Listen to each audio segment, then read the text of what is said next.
You ask Tiger to solve. This deals with linear equations with one unknown. The final result is x equals 2. Let's solve it step by step. Group all constants on the right side of the equation. Subtract 9 from both sides. Group like terms.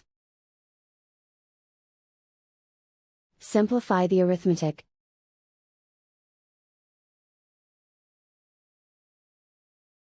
Convert the x into a positive number. Multiply both sides by -1.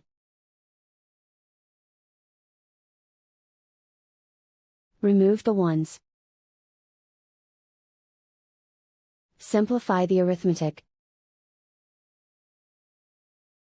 And so the final result is x equals 2.